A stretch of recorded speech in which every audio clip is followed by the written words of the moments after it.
क्या आपने कभी ऐसा प्रेम देखा है जो जन्म जन्मांतर तक तपस्या बन जाए?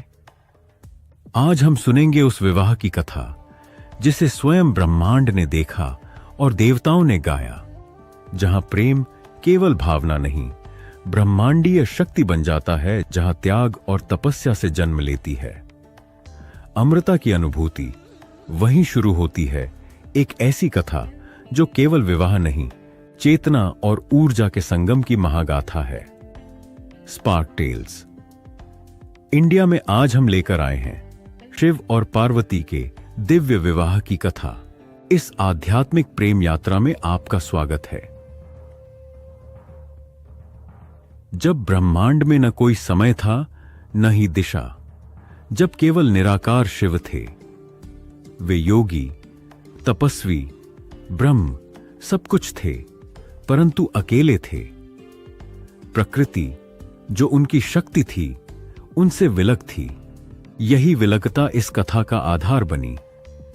शिव और पार्वती के पुनर्मिलन की यात्रा, जो न केवल प्रेम की पराकाष्ठा है, बल्कि ब्रह्मांडीय संतुलन की कुंजी भी।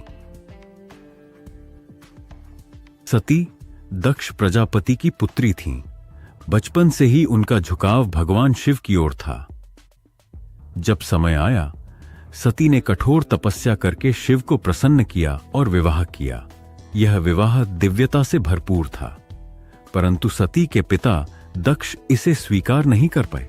एक दिन दक्ष ने एक विशाल यज्ञ का आयोजन किया और जानबूझकर शिव और सती को आमंत्रित नहीं किया। सती अपमान को सह न सकीं और यज्ञ कुंड में आत्मदाह कर लिया। शिव ने जब यह समाचार सुना तो वे विकराल हो उठे। उन्होंने वीरभद्र को उत्पन्न किया, जिसने दक्ष का यज्ञ विध्वंस कर दिया। सती के शरीर को लेकर वे पूरे ब्रह्मांड में घूमते रहे और इस पीड़ा ने शक्ति के विभिन्न रूपों की स्थापना की, जिन्हें आज हम शक्ति पीठों के रूप में जानते हैं। बहुत समय के बाद हिमालय और मेनका को पुत्री प्राप्त होती है, पार्वती। बचपन से ही वह गंभीर, शांत और भक्तिपूर्ण स्वभाव की थीं। नारद मुनि ने पार्वती को उनके पूर्व जन्म की याद दिलाई। तुम ही सती हो, तुम ही शक्ति हो। शिव तुम्हारे ही भाग्य में है।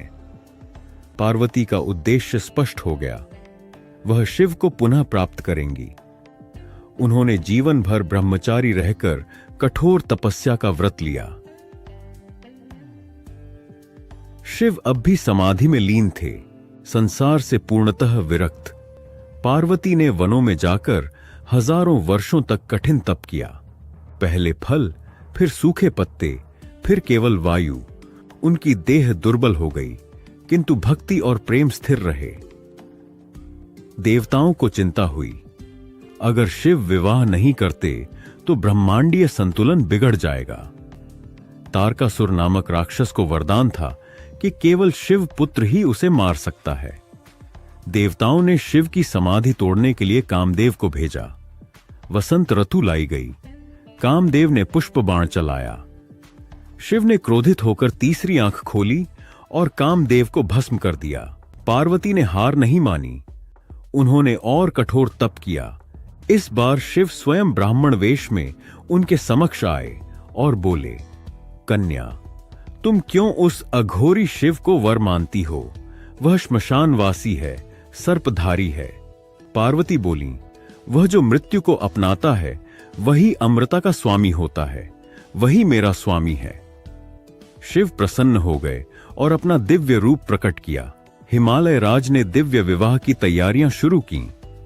समस्त देवता, ऋषि, सिद्ध, गंधर्व सबको आमंत्रित किया गया। शिव जी की बारात आई। एक अद्भुत दृश्य। भूत, प्रेत, पिशिच, गण, देक्ष सभी शिव के साथ थे। शिव का रूप था भयानक, जटाएं, भस्म, त्रिशूल और डमरू। शिव का ऐसा रूप देखकर देवी मेनका भयभीत हुई। पार्वती ने समझाया, इन सब रूपों में मेरे शिव ही छिपे हैं। विवाह का मुहूर्त आया। ब्रह्मा ने मंत्र उच्चारित किए, विष्णु ने कन्यादान किया, सप्त ऋषियों ने साक्षी दी। शिव ने पार्वती को सप्तपदी के साथ जीवन संगिनी बनाया। समस्त ब्रह्मांड में आनंद छा गया। पुष्प वृष्टि हुई, गंधर्वों ने गान किया। यह विवाह दिव्यता और प्रेम का शिखर था। विवाह के बाद शिव और पार्वती कैलाश गए। वहां उन्होंने ध्यान, धर्म और प्रेम से भरा जीवन आरंभ किया। पार्वती ने शिव को गृहस्थ धर्म से जोड़ा। उनके मिलन से कार्तिकेय और गणेश जैसे पुत्रों का जन्म हुआ, जिन्होंने धर्म की स्थापना में योगदान दिया। यह विवाह केवल दो आत्माओं का नहीं, दो ब्रह्मांडीय शक्तियों का मिलन था। शिव चेतना, पार्वती ऊर्जा। जब चेतना और ऊर्जा एक होते हैं तभी जीवन संभव होता है। जब शक्ति और शिव एक होते हैं तब सृष्टि चलती है, तब प्रेम दिव्यता को छूता है। आज आपने देखा शिव और पार्वती का वह मिलन जो युगों से सनातन प्रेम का प्रतीक है।